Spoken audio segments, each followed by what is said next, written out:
الحمد لله وكفى وسلام على عباده الذين اصطفى خصوصا على أفضلهم وخاتم النبيين محمد الأمين وعلى آله وصحبه أجمعين. أما بعد فأعوذ بالله من الشيطان الرجيم.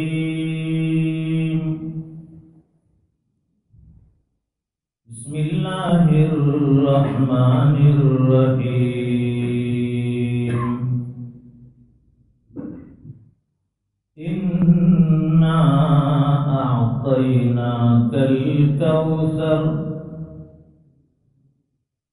فصل لربك وانحر إن شانئك هو الأبتر. صدق الله العظيم. اللهم صل على سيدنا ومولانا محمد وعلى آل سيدنا محمد وبارك وسلم.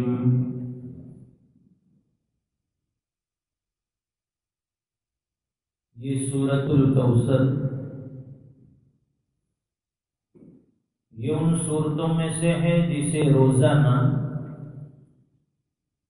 ہم کسی نہ کسی نماز کی سنن اور نوافل میں پڑھتے ہیں. ہمارے بعض مشائخ فرماتے ہیں کہ چاہے کوئی آدمی حافظ قرآن ہو یا نہ ہو، لیکن اسے قرآن کریم کا آخری پارہ 30واں پارہ ضرور اسے حفظ ہونا چاہیے، زبانی یاد ہونا چاہیے.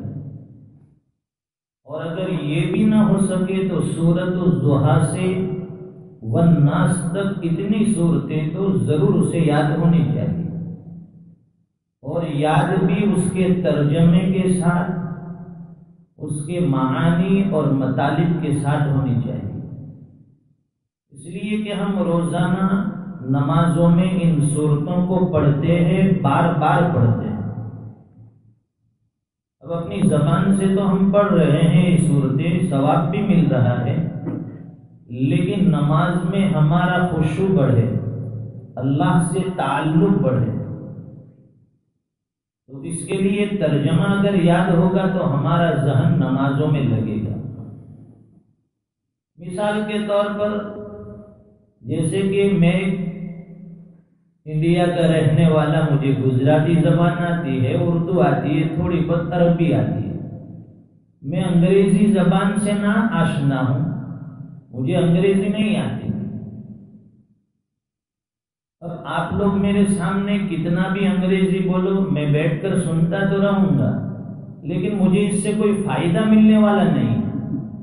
آپ کے 1 گھنٹے کی تقریر سے مجھے کچھ بھی ایک ذرہ برابر فائدہ نہیں ہوگا. تو قرآن کریم جو ہے یہ عربی زبان میں ہے، اس کے پڑھنے والے کو بغیر سمجھے بھی پڑھے گا، اللہ ثواب عطا فرمائیں گے. لیکن اللہ تعالی ہم ایمان والوں سے کیا کہنا چاہتے ہیں اگر ترجمہ بھی تھوڑا یاد ہو جائے، کوئی مشکل نہیں ہے، تو پھر نماز میں جو جان پیدا ہوگی، انسان کے دل کی کیفیت اس سے بدلنے لگے گی، اللہ کے ساتھ ایک خصوصی تعلق ہوگا. 21ویں پارے میں جو اللہ فرماتے ہیں ان الصلاۃ تنہا عن الفحشاء والمنکر، یہ قرآن کریم جو ہے جو نمازوں میں پڑھا جاتا ہے، اسی وجہ سے یہ نماز ایسی عبادت بن گئی جو انسان کو بے حیائی اور برائی کے کاموں سے روک دیتی ہے، کیونکہ نماز جامع العبادات ہیں اور اس کی سب سے بڑی وجہ یہ ہے کہ اس میں کلام ربانی پڑھا جاتا ہے، قرآن کریم پڑھا جاتا ہے، اور قرآن کریم کی وجہ سے نماز کی ویلیو بڑھ گئی۔ اور اگر اسی قرآن کو ہم ترجمے کے ساتھ نماز میں پڑھیں گے تو پھر اس نماز کا کیا عالم ہوگا؟ یقیناً وہ نماز ہمیں بے حیائی اور برے کاموں سے روک دے گی۔ سوال ہوتا ہے کہ بھائی نماز تو ہم پڑھتے ہیں لیکن قرآن کہتا ہے کہ نماز یہ بے حیائی سے روکتی ہے، برائی سے روکتی ہے۔ ہم سال ہر سال سے نمازیں بھی پڑھتے ہیں، برائی بھی کرتے ہیں، گناہ بھی ہو رہے ہیں، پھر ہماری نماز ہمیں کیوں نہیں روک رہی؟ وجہ یہی ہے کہ ہم نے قرآن کریم کو سمجھا نہیں، قرآن کریم کو سمجھ کر پڑھا نہیں۔ اس لیے جو نماز کے فوائد اور ثمرات مرتب ہونے چاہیے اور اس کے ذریعے اللہ کی طرف سے ملنے والے جو انعامات ہونے چاہیے، یہ اسی وقت حاصل ہوں گے جب نماز میں ہماری کامل توجہ، ہمارا خشوع اور خضوع بنا رہے گا۔ اس لیے کوشش کریں، اور آج تو چونکہ سہولت کا دور ہے، ہر چیز آسانی سے دستیاب ہو جاتی ہے، کم از کم ان صورتوں کو پہلے زبانی یاد کر لیں اور پھر اس کا ترجمہ بھی روزانہ پڑھتے رہے۔ اور ہمارے مشائخ جو ہیں، جو لوگ مشائخ سے وابستہ ہیں، کسی بھی سلسلے میں بیعت کرتے ہیں کسی شیخ سے، تو ان کو یہی سکھایا جاتا ہے، سمجھایا جاتا ہے کہ روزانہ قرآن کریم ہمیں پڑھنا ہے۔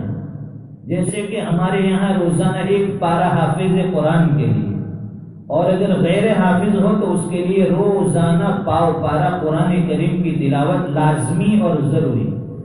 ہم لوگ صرف رمضان میں قرآن اٹھا لیتے ہیں، اور مشائخ کے یہاں یہ بھی پابندی ہوتی ہے کہ یہ تو ہمارے سبق میں ہے، روزانہ ایک پارہ، اور حافظ نہ ہو تو پاؤ پارہ۔ اس کے علاوہ دوسرا سبق یہ دیا جاتا ہے کہ دوسرے وقت میں قرآن کریم کا کچھ حصہ ایسا پڑھا جائے کہ اس میں اس کا ترجمہ بھی ساتھ میں شامل ہو۔ صرف پڑھنا نہیں ہے، تلاوت کے ساتھ اس کا ترجمہ بھی پڑھتے جائیں گے۔ ایک دن، 2 دن، ایک دن یاد نہیں ہوگا، 2 دن نہیں ہوگا، ایک دن سمجھ میں نہیں آئے گا، دوسرے دن نہیں آئے گا، لیکن پڑھتے پڑھتے اللہ کے کلام کی عظمت اور اس کے نورانیت اور اللہ کی ذات سے جو کامل محبت ہونی چاہیے وہ ہمیں نصیب ہو جائے گی۔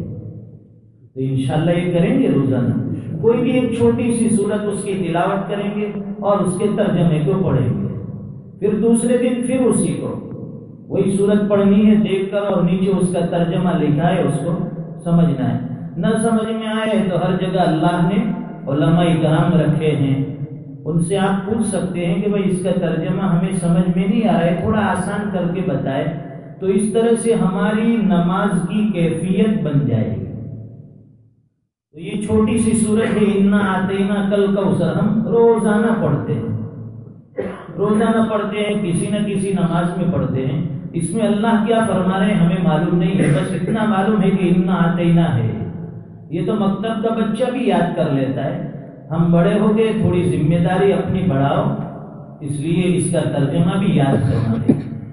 یہ سورہ کوثر جو ہے یہ مکہ میں نازل ہوئی، اور قرآن کریم میں اس کو 108 نمبر پر جگہ ملی ترتیب کے اعتبار سے، اور نازل ہونے کے اعتبار سے یہ 15 نمبر پر نازل ہوئی، کیونکہ یہ ابتدائی سورت ہے، مکہ میں نازل ہوئی، 15 نمبر پر نازل ہوئی ہے۔ اور سورتوں کے جو نام ہیں، اس کا نام سورۃ الکوثر ہے۔ اللہ تعالیٰ سورتوں کے نام بھی اس سورت کے اندر جو مضامین بیان کیے گئے ہیں، اس کے اندر جو واقعات بیان کیے جاتے ہیں، اسی کی مناسبت سے بعض مرتبہ سورتوں کے نام رکھ دیتے ہیں۔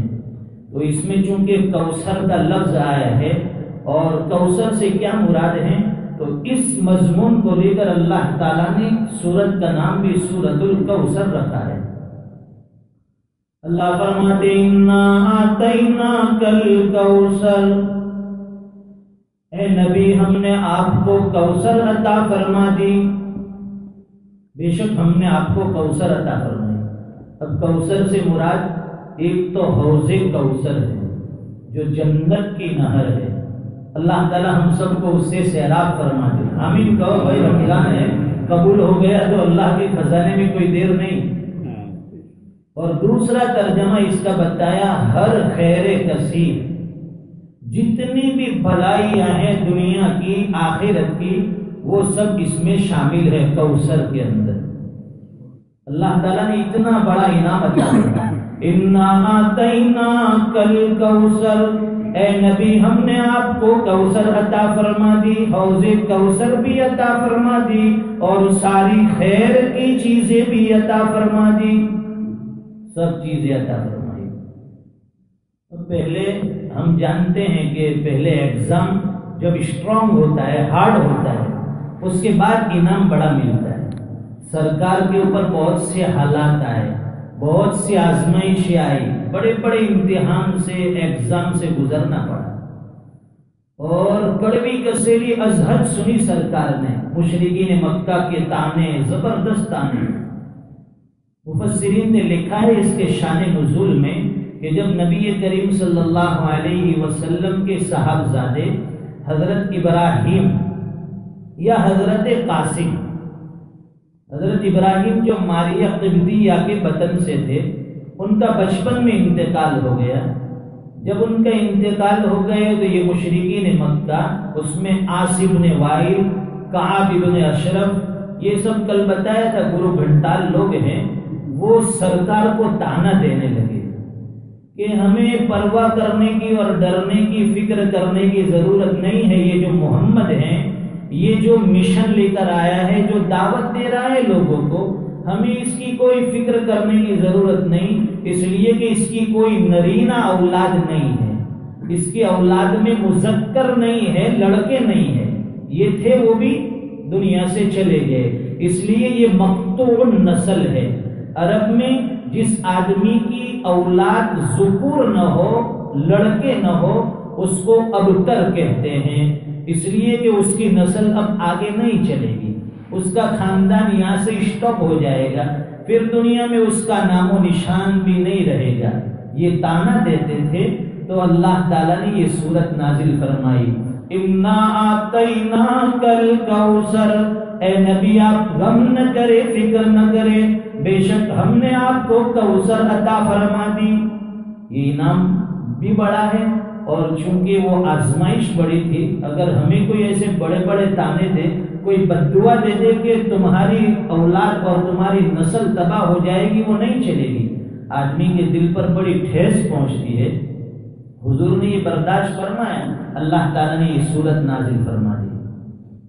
اب یہ کوثر کیا ہے اس کو ذرا سمجھ لیں کہ کوثر جو ہے یہ جنت کی حوض ہے، حوض کوثر۔ اور روایت میں آتا ہے کہ اللہ تعالیٰ میدان محشر میں قیامت کے دن ایمان والوں کو سرکار مدینہ جناب محمد الرسول اللہ صلی اللہ علیہ وسلم کے دست بابرکت سے اپنی امتی کو حضور جام کوثر پلائیں گے،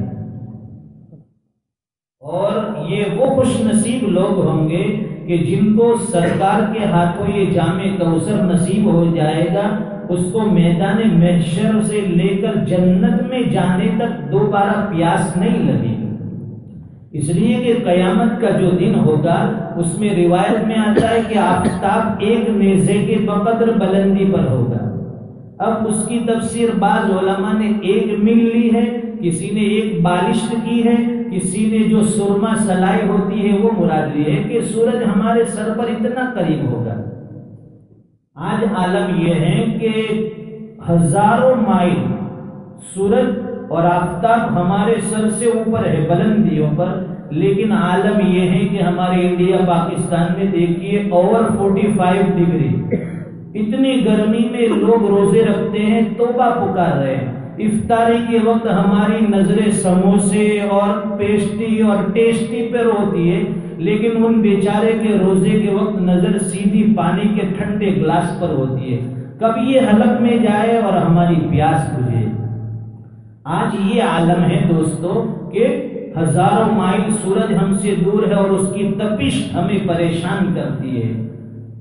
ابتدا میں 2 دن جب گرمی گری یہاں بھی تراویح کے اندر، میں نے دیکھا اس طرف ڈیوزبری باٹلی میں بوڑھے بوڑھے بھی اپنا ڈنڈا نکال دیں گے، اے سی چالو کرتے یا نہیں، کہاں گئے متولی صاحب، گرمی لگ رہی ہے تو دیکھو یہ اثر ہوا 2 دن کے اندر۔ حالانکہ آپ کے یہاں اس کی ضرورت نہیں ہے، پھر بھی لوگ بے چین ہو جاتے ہیں۔ اور قیامت کے دن جب سورج آسمان پر کے نیچے آ جائے گا، انسان کے سروں پر ہوگا، اور اس وقت آدمی اپنے اعمال بد کی وجہ سے اس کے اعتبار سے پسینے میں ہوگا۔ فرماتے کہ بعض لوگ ٹخنوں تک پسینے میں ڈوبے ہوں گے، بعض لوگ اپنے گناہوں کی وجہ سے گھٹنوں تک پسینے میں ڈوبے ہوں گے، بعض لوگ یہاں کندھوں تک پسینے میں ڈوبے ہوں گے، اور کتنے وہ لوگ ہوں گے بد نصیب جو گناہوں کی وجہ سے پورے اندر میں ڈبکیاں لگا رہے ہوں گے پسینے کے اندر۔ اللہ تعالیٰ حفاظت فرمائے۔ تو اس وقت سورج کا یہ عالم ہوگا۔ تو ایسے وقت میں جب سورج کی اتنی تپش ہوگی تو ظاہر ہے کہ پانی کی بھی تو ضرورت ہوگی وہاں۔ تو وہاں سرکار اپنے امتیوں کو بلائیں گے، آؤ میرے امتی آؤ، اور میرے ہاتھوں سے جام کوثر پیتے جاؤ، جنت میں جانے تک تمہیں پیاس محسوس نہیں ہوگی۔ اب امتی اتنے زیادہ ہوں گے تو پھر اس کے گلاس اور برتن بھی اتنے ہونے چاہیے۔ اس لیے ہمارے یہاں تو اب وہ پلاسٹک کے گلاس نکلے، ایک مرتبہ یوز کر کے پھینک دو، کیونکہ بڑی نزاکت والی یہ امت آ گئی ہے، دوسرے کے منہ کا جھوٹا نہیں پیتی۔ ایک مرتبہ کسی نے گلاس میں منہ ٹچ کر لیا تھا کہ نو ٹچ، ہم اس میں نہیں پیئیں گے، کوئی دوسرا گلاس برتن لاؤ۔ یہ حال ہو گیا ہمارا۔ تو اللہ تعالیٰ نے ہماری نزاکتوں کو دیکھ کر وہاں بھی انتظام فرمایا۔ بات ایک یاد آ گئی، ویسے تو ہم دوسرے کے منہ کا جھوٹا نہیں پیتے، لیکن ابھی ہمارے انڈیا کی نیوز میں آیا تھا کہ ہسبینڈ وائف میں جھگڑا ہو گیا اور یہ کیس کورٹ میں چلا گیا۔ اب وہاں کورٹ میں وہ جو وائف تھی وہ کھڑی ہو گئی، بیوی کہنے لگی کہ تمہاری کیا شکایت ہے جج کے سامنے؟ تو بیوی کہنے لگی کہ مجھے تو ڈیورس چاہیے، طلاق چاہیے، اس سے میں رہنا نہیں چاہتی اس کے ساتھ۔ پوچھا کہ وجہ کیا ہے؟ تو وجہ یہی ہے کہ یہ روزانہ نہاتا نہیں ہے، غسل نہیں کرتا ہے۔ دیکھو، وہ روزانہ غسل نہیں کرتا، یہ روز غسل کرتا ہو تو میں اس کے ساتھ رہوں گی۔ تو جج نے پوچھا اس کے ہسبینڈ سے کہ تو تیرا ہنسنا بند کر، جواب دے یہاں پر کہ روزانہ تو غسل کرے گا؟ کہتے ہاں میں کان پکڑتا ہوں، روز نہ کر اس کے پاس جاؤں گا۔ تو اب دونوں میں کمپرومائز ہوا اور ساتھ میں رہنے لگے۔ تو نزاکت کا یہ عالم ہے ہمارے، تو اللہ تعالیٰ نے وہاں انتظام رکھا ہے۔ فرماتے ہیں، روایت میں آتا ہے کہ آسمان کے ستاروں کی تعداد کے برابر اللہ تعالیٰ وہاں وہ برتن رکھیں گے جس میں حوض کوثر پلایا جائے گا۔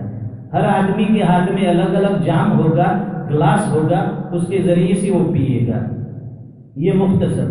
اب یہاں ایک سوال ہوتا ہے، سوال یہ ہے، علمی سوال ہے، اپنے کو تو سوال بھی سمجھ میں نہیں آتا اور جواب بھی نہیں آتا، یہ سب برابر ہے، ہاں ہاں کرتے رہو، ٹھیک ہے۔ تو سوال یہ ہوتا ہے کہ یہاں تو بتایا کہ حوض کوثر یہ تو جنت کی نہر ہے، تو پھر وہاں میدان محشر میں کہاں سے آ جائے گی؟ تو اس کا جواب یہ ہے کہ اللہ تعالیٰ وہ حوض کوثر کا جو پانی ہے اس کے اندر سے 2 پرنالے وہ میدان محشر میں جاری فرما دیں گے۔ وہ پانی تو جنت کا ہوگا، لیکن وہ پرنالوں کے ذریعے سے وہاں میدان محشر کی حوض میں گرے گا، وہاں سے حضور بھر بھر کر اپنے امتیوں کو پلائیں گے۔ کہو اللہ تعالی ہم سب کو نصیب فرمائے، آمین۔ اللہ فرماتے ہیں اِنَّا أَعْطَيْنَاكَ الْكَوْثَرَ، اے نبی ہم نے آپ کو کوثر عطا فرما دی۔ اب اتنا بڑا انعام ملا، جب انعام بڑا ہوگا تو اس کے مقابلے میں شکریہ بھی اتنا بڑا ہونا چاہیے۔ اگر آپ لوگ مجھے 10 پاؤنڈ دے دیں گے تو میں جزاک اللہ کہہ دوں گا، اور اگر کوئی اٹھا کے ایک دم سے 1000 پاؤنڈ دے دے تو پھر میں تو دیکھتا ہی رہوں گا کہ وہ حافظ بسم اللہ کہاں تک جاتے ہیں، دیکھنے دو مجھے۔ میں شکریہ ادا کروں گا کہ آپ نے بہت بڑا میرا کام کر دیا، میری ضرورت پوری کر دی، بہت بڑا انعام آپ نے دیا۔ تو یہ نعمت بڑی تھی اللہ کی طرف سے کہ حوض کوثر عطا فرمائے حضور کو، تو اس نعمت کے بارے میں شکریہ بھی اتنا ہی بڑا ہونا چاہیے جتنی بڑی نعمت ہے۔ نعمتیں جتنی بڑی ہوتی ہیں تو اس کی ادائیگی میں شکر بھی اتنا بڑا ہونا چاہیے۔ تو اللہ تعالیٰ نے اس کے شکریہ میں پھر بتایا اِنَّا أَعْطَيْنَاكَ الْكَوْثَرَ فَصَلِّ لِرَبِّكَ وَانْحَرْ، اے نبی ہم نے جو آپ کو حوض کوثر کی نعمت عطا فرما دی اس کے شکریہ میں اپنے رب کے لیے نماز پڑھیے۔ نعمتوں میں سب سے بہترین نعمت حوض کوثر، عبادتوں میں سب سے بہترین عبادت نماز، اس کے ذریعے سے اس کا شکر ادا کیا جا رہا ہے۔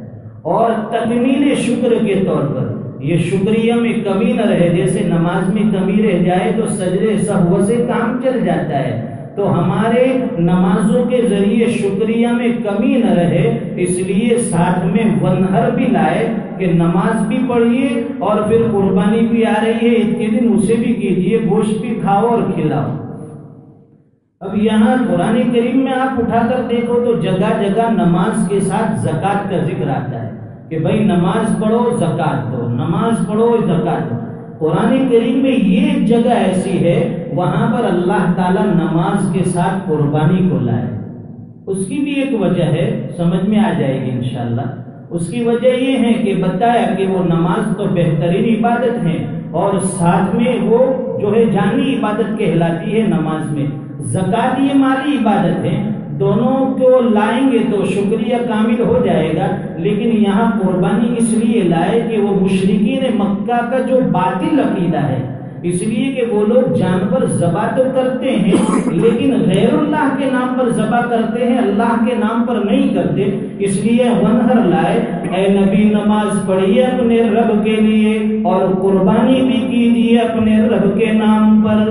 معلوم ہوا کہ جو قربانی اللہ کے لیے ہوگی وہ عند اللہ مقبول ہے، اور جو غیر کے نام پر ہوگی، بتوں کے نام پر ہوگی، اللہ کے یہاں اس کا کوئی اجر ملنے والا نہیں ہے۔ اس لیے اس نعمت کے شکریہ میں یہ دو عبادتیں بتائی گئی۔ اور آخری جملہ ہے ان شانئک ھو الابتر، اے نبی آپ غم نہ کیجیے، آپ کے دشمن وہی بے نام و نشان ہوں گے۔ انہوں نے سرکار کو تانا دیا کہ ان کی نسل دنیا میں نہیں چلے گی، یہ ختم ہوں گے، ان کا یہ مذہب بھی ختم ہو جائے گا، دنیا میں ان کا کوئی نام لینے والا نہیں رہے گا۔ اللہ نے تسلی دے دی کہ تمہاری اگرچہ نرینہ اولاد جو تیسری اولاد کہتی ہیں لڑکوں کی طرف سے وہ نہ چلے نہ صحیح، لیکن اللہ تعالیٰ آپ کی دختری اولاد قیامت تک باقی رکھیں گے۔ تو حضرت فاطمہ الزہرا رضی اللہ تعالیٰ عنہا سے یہ جو آپ کی سرکار کی جو فیملی ہے، آپ کا یہ خاندان ہے، آپ کی اولاد کا تسلسل اس سے جاری ہوا۔ تو بھائی لڑکے ہوں تو بھی وہ ہماری فیملی کہلاتی ہیں اور لڑکیاں ہوں تو بھی وہ ہماری فیملی کہلاتی ہیں۔ اب لوگ یہ سمجھتے ہیں، یا بھی ایک مسئلہ چھوٹا سا سمجھ لے، لوگ یہ سوال کر سکتے ہیں یہاں بھی کہ بھائی لڑکی جب شادی کر کے جاتی ہے وہ تو پرائی ہو جاتی ہے، پھر وہ اس کی سرنیم بھی بدل جاتی ہے اور اپنے ساتھ اپنے ہسبینڈ کا نام لکھتی ہے اور آخر میں اسی کا سرنیم لگاتی ہے، پھر یہ تو اس خاندان سے نکل کر دوسرے خاندان میں چلی گئی، پھر یہاں کیسے بتایا کہ لڑکی کی طرف سے بھی یہ سلسلہ نسب کا چلتا ہے؟ تو یہاں ایک مسئلہ ٹھہر کر سمجھ لے، بات سمجھ میں آ جائے گی۔ فقہا نے مسئلہ لکھا ہے کہ زکوٰۃ کی رقم آپ سید کو نہیں دے سکتے، جو آل رسول ہے، خاندان رسول ہے، اس کو آپ زکوٰۃ کی رقم نہیں دے سکتے، دے دی تو ادا نہیں ہوگی۔ تو فرمایا کہ اگر کوئی آدمی سید ہے، شوہر سید ہے اور اس کو زکوٰۃ کی رقم نہیں دے سکتے، وہ غریب ہے، ضرورت مند ہے، مستحق ہے، اب کیا کیا جائے؟ اس کی مدد بھی کرنی ہے۔ تو فرمایا کہ دیکھو کہ اس کی بیوی جو ہے وہ کون سے خاندان سے ہے، اگر وہ دوسرے خاندان سے ہو تو اس کی بیوی کو زکوٰۃ دے سکتے ہیں، وہ پیسے اپنے گھر میں خرچ کر سکتی ہے۔ معلوم ہوا کہ بیوی ہسبینڈ وائف جوائنٹ ہے، پھر بھی اس کو زکوٰۃ دینا جائز ہو گیا، حالانکہ اس کا شوہر سید ہے لیکن اس کو زکوٰۃ دے سکتے ہیں۔ معلوم ہوا کہ وہ اپنے باپ کے ساتھ ہی اس کا نسب نامہ چلتا ہے۔ تو سمجھ میں آ گئی بات؟ تو یہ جو بتائے ان شانیہ کا هو الابتر، اللہ فرماتے تمہارے دشمن بے نام و نشان ہوں گے۔ تو فرمایا جن لوگوں نے سرکار کو یہ تانا دیا تھا ان کی نسل تو دنیا سے تباہ ہو گئی، ان کا کوئی نام و نشان بھی باقی نہیں رہا، لیکن سرکار کی جو دختری اولاد وہ بھی قیامت تک رہے گی، اور آپ کی روحانی اولاد جو قیامت تک آئے گی، یہ امت رسول اللہ فرماتے ہیں کہ اس کی تعداد اتنی ہوگی کہ یہ کبھی بے نام و نشان نہیں ہوگی۔ قیامت کے دن جب میدان محشر میں صفیں لگے گی انبیاء کرام کی امتوں کی، تو وہاں 120 صف ہوگی۔ 120 صف میں 80 صف 80 صف تو صرف ہمارے محمد الرسول اللہ صلی اللہ علیہ وسلم کے امتیوں کی ہوگی۔ اب سوچئے کہ کتنی بڑی امت ہوگی، اور باقی جو 40 صف ہوگی اس میں سارے دوسرے نبیوں کی امتیں ہوگی۔ تو اللہ تعالیٰ نے آپ کا نام ہمیشہ بلند کیا۔ جب جب بھی مسجد کے منارے سے اشہد ان لا الہ الا اللہ کہا جائے گا تو ساتھ میں اشہد ان محمد رسول اللہ، آپ کے نام کو ہم نے اتنا بلند کر دیا ہے نبی، جہاں میرا نام پکارا جائے گا میرے نام کے ساتھ تیرا نام بھی پکارا جائے گا۔ تو قیامت تک رہتی دنیا تک آپ کا نام بھی بلند رہے گا، آپ کی اولاد اور روحانی ہو یا دختری ہو، اللہ تعالیٰ اس کا سلسلہ بھی جاری فرمائیں گے۔ اللہ تعالیٰ اس چھوٹی سی صورت میں بہت ساری کام کی باتیں ہمیں بتلا رہے ہیں۔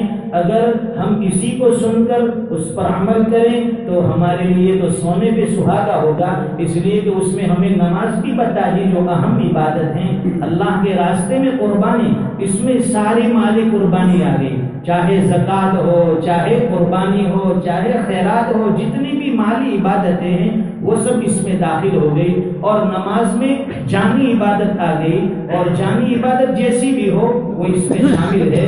ساتھ میں اللہ تعالیٰ نے وہ انعام بھی بتایا کہ کوثر جیسا انعام عطا فرمایا، اس کے شکریہ میں یہ 2 عبادتیں بتائی، اس پر عمل کرتے جاؤ اور جنت الفردوس میں حوض کوثر کے مستحق بنتے جاؤ۔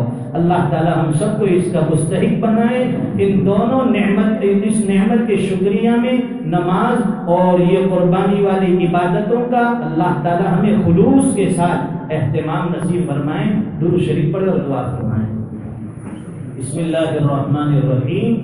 اللہم صلی علی سیدنا و مولانا محمد وعلى آل سيدنا ومولانا محمد وبارك وسلم يا حي يا قيوم برحمتك نستغيث يا رحمن الدنيا والآخرة ويا رحيم الآخرة اللهم أعنا على ذكرك وشكرك وحسن عبادتك۔ اے اللہ ہمارے گناہوں کو معاف فرما دے۔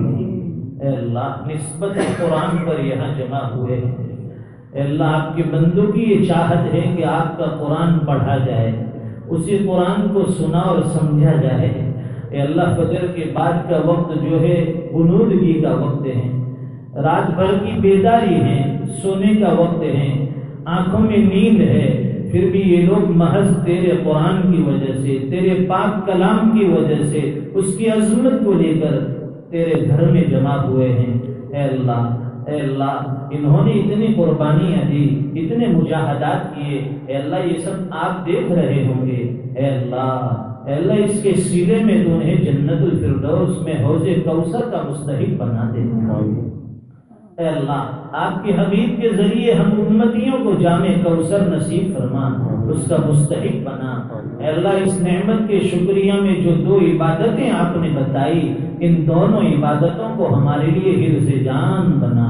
اے اللہ جو بھی جانی عبادت ہو یا مالی عبادت ہو، تیرے نام پر کرنے کے لیے اور تیرے نام پر اس کو بجا لانے کے لیے ہمیشہ ہمیں مستعد اور تیار فرما دے۔ کریم آقا کرم فرما دے۔ اے اللہ یہ رمضان کا مبارک مہینہ، اس کے مبارک عشریں، اس کی مبارک راتیں، اے اللہ یہ تو نعمتیں ہی نعمتیں ہیں۔ اے اللہ چہاروں جانب چہار طرف نیکیاں ہی نیکیاں ہیں، رحمتیں برس رہی ہے۔ اے اللہ ہم سب کو اس کا مستحق بنا دے۔ کریم آقا ہماری لغزشوں کو معاف فرما دے، ہمارے والدین کی لغزشوں کو معاف فرما دے۔ اے اللہ ان کی بھرپور مغفرت فرما دے۔ اے اللہ اپنی جوار رحمت میں انہیں جگہ عطا فرما دے۔ اے اللہ جنت الفردوس میں ان کو اعلیٰ اور بالا مقامات عطا فرما دے۔ ہمارے والدین نے ہمارے لیے بڑی محنتیں کی، اے اللہ ہمیں بڑا سہارا دیا، بچپن سے پرورش کی، خود بھوکے رہے ہمیں کھلاتے رہے، اے اللہ خود پرانا پہنتے رہے ہمیں نیا پہناتے رہے۔ اے اللہ ان کا شکر ہم کیسے ادا کریں؟ اے کریم آقا تو اپنی شاعر شان کو دنیا آخرت میں بہترین بدلے عطا فرما۔ اے اللہ آپ کی دی ہوئی ہر ہر نعمت کی قدردانی عطا فرما۔ اے اللہ یہ قرآن کا مہینہ ہے، نزول قرآن کا مہینہ ہے، قرآن کریم کی زیادہ سے زیادہ تلاوت کی توفیق عطا فرما۔ اے اللہ ہمارے ذہنوں سے اے اللہ ایسے سوالات کو نکال دیجئے جو ہمارے دلوں میں وسوسے پیدا کرے۔ اے اللہ اسلام کے بارے میں، ایمان کے بارے میں ہمارے قلب کو مطمئن فرما دیجئے۔ اے اللہ ہمیں یقین کی دولت سے مالا مال فرما۔